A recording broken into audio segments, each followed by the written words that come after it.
Imaginez, un matin ordinaire, votre téléphone reste muet. Les messages s'arrêtent net. Et cette personne qui illuminait votre vie s'évapore comme un fantôme, sans un adieu, sans une raison. Le vide s'installe, un gouffre béant qui aspire tout. La confiance, les souvenirs joyeux, l'espoir d'un avenir partagé. Vous errez dans les couloirs de votre esprit, hanté par des pourquoi qui ricochotent sans fin. C'est le ghosting ultime, cette disparition sans explication qui lacère l'âme. Mais aujourd'hui, on va plonger dans ce vide relationnel, non pour s'y noyer, mais pour le traverser à la lumière de Dieu. Parce que lui, il ne disparaît jamais. Il reste, il guérit, il remplit. Prêt à explorer ce chaos émotionnel avec une perspective divine qui change tout. Le cœur humain est une machine fragile, calibrée pour les connexions. Quand quelqu'un part sans mot dire, c'est comme si on arrachait un fil vital d'un circuit électrique. Les étincelles jaillissent, colère d'abord. Un feu qui consume les nuits blanches. Comment a-t-il pu? Étais-je si insignifiant?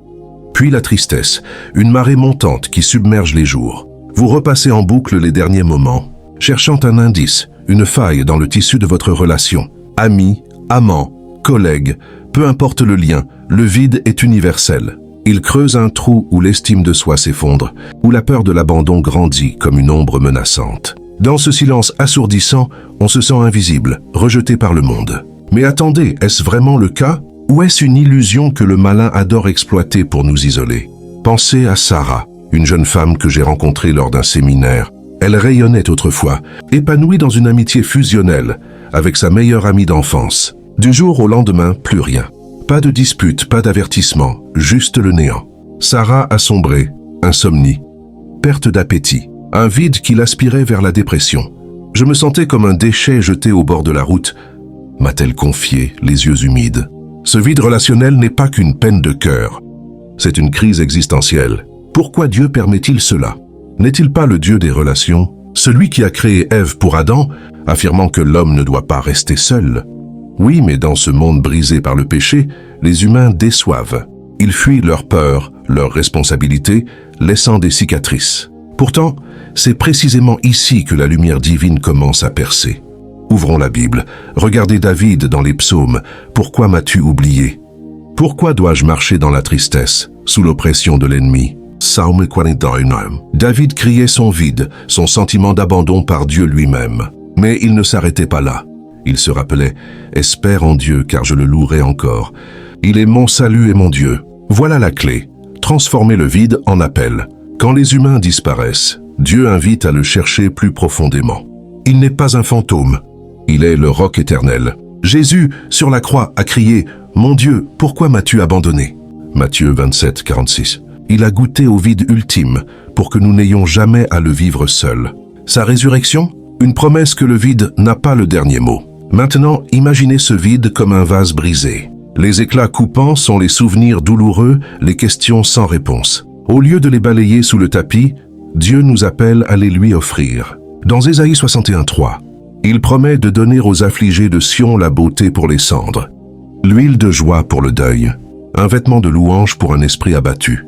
C'est une alchimie divine, transformer la perte en croissance. Sarah l'a vécu. Après des mois de tourments, elle s'est tournée vers la prière, pas pour maudire son ami disparu, mais pour pardonner. J'ai réalisé que son silence reflétait ses propres blessures. Pas ma valeur, dit-elle. En se reliant à Dieu, elle a comblé le vide par une communauté d'église, des amitiés solides ancrées dans la foi. Le vide relationnel devient un portail vers une intimité plus profonde avec le Créateur. Mais soyons honnêtes, le pardon n'est pas un interrupteur. C'est un chemin escarpé, jonché de rechutes. Vous pourriez hurler intérieurement « Dieu, pourquoi as-tu permis cela ?» Et c'est ok, Job l'a fait, questionnant Dieu au milieu de ces pertes dévastatrices. Dieu n'a pas donné d'explication immédiate, mais il a révélé sa souveraineté. Où étais-tu quand je fondais la terre? Le message. Le vide nous humilie, nous rappelle que nous ne contrôlons pas tout.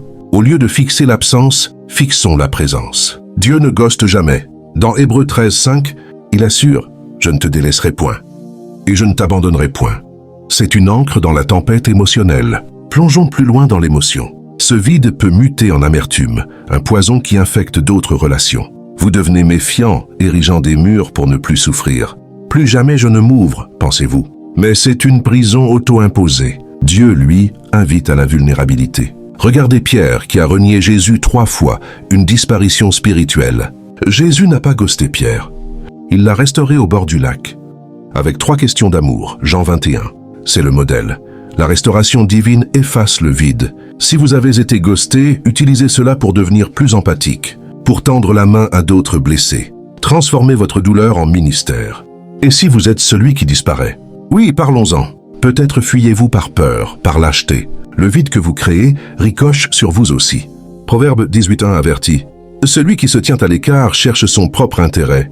Il se querelle contre toute sagesse. Fuir sans explication blesse, mais Dieu offre la rédemption. Confessez, demandez pardon, même si c'est tard. La lumière de Dieu illumine nos ombres, nous pousse à la vérité. Dans un monde de connexions superficielles, soyons des phares de fidélité. Revenons à vous, spectateurs. Si ce vide vous ronge, arrêtez la vidéo un instant. Respirez. Dieu est là, dans le silence. Il murmure, « Viens à moi. Toi qui es fatigué et chargé, et je te donnerai du repos. » Matthieu 11:28. Laissez-le remplir le gouffre. Construisez sur son amour inconditionnel qui ne s'évapore pas. Les relations humaines fluctuent, mais sa présence est constante. Sarah, elle trive maintenant, mariée avec des amis vrais. Son vide, un témoignage de grâce. En conclusion, le vide relationnel n'est pas une fin, mais un appel divin. Quand les humains disparaissent, Dieu apparaît plus vivement. Ne laissez pas le silence vous définir. Laissez la lumière de Dieu vous redéfinir. Et rappelez-vous, un jour dans l'éternité, tous les « pourquoi » s'effaceront dans sa gloire.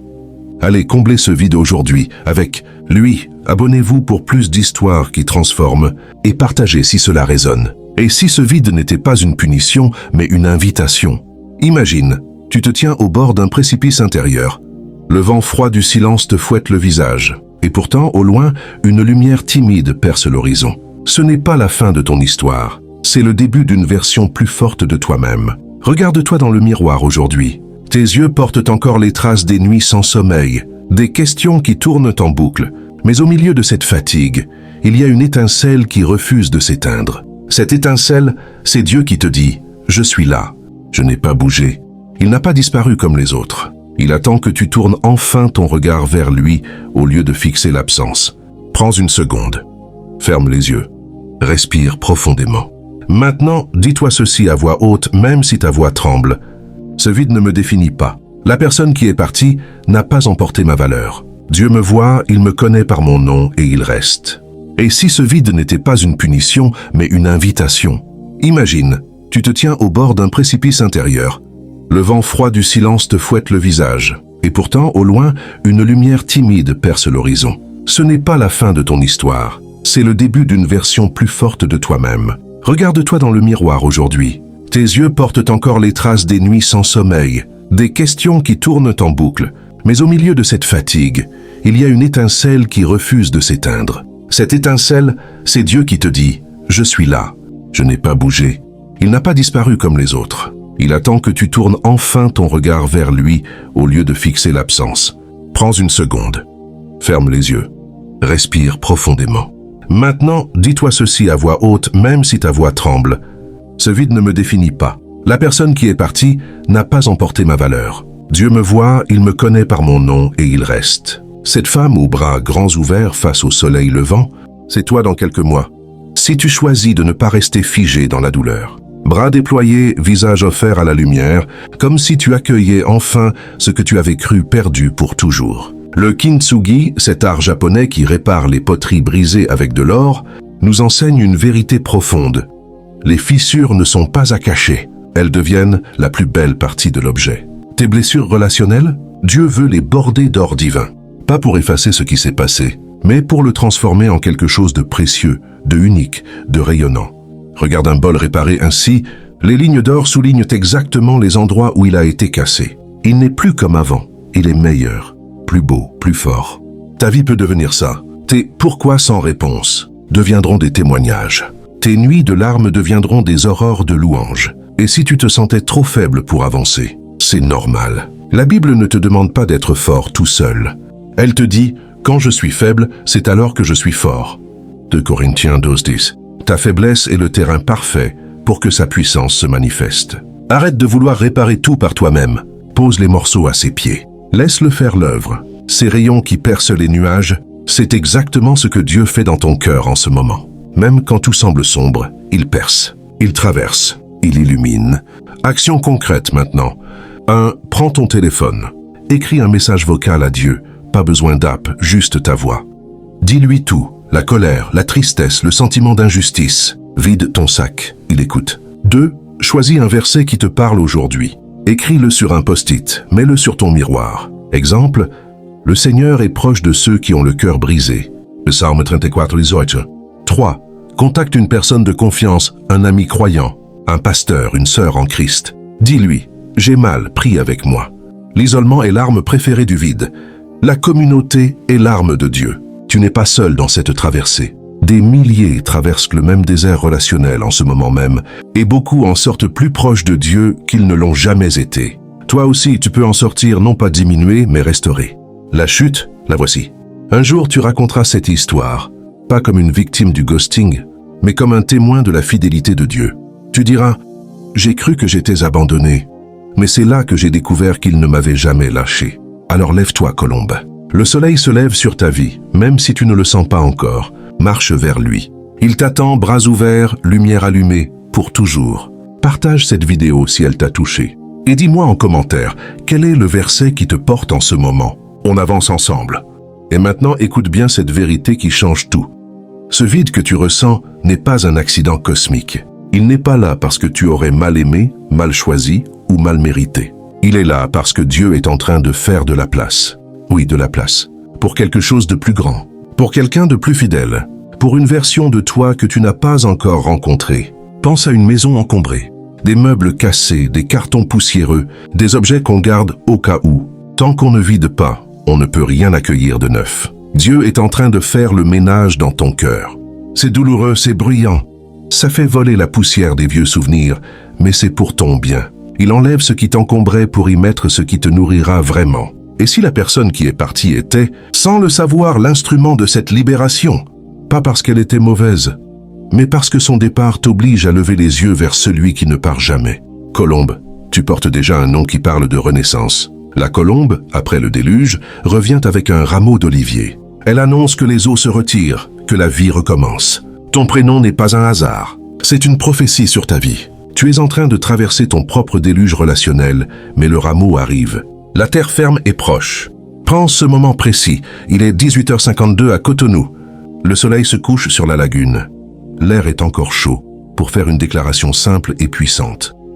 Seigneur, je te rends ce vide. Je te rends la personne qui est partie. Je te rends mes attentes brisées, mes nuits sans réponse. Et je te demande, remplis-moi de toi.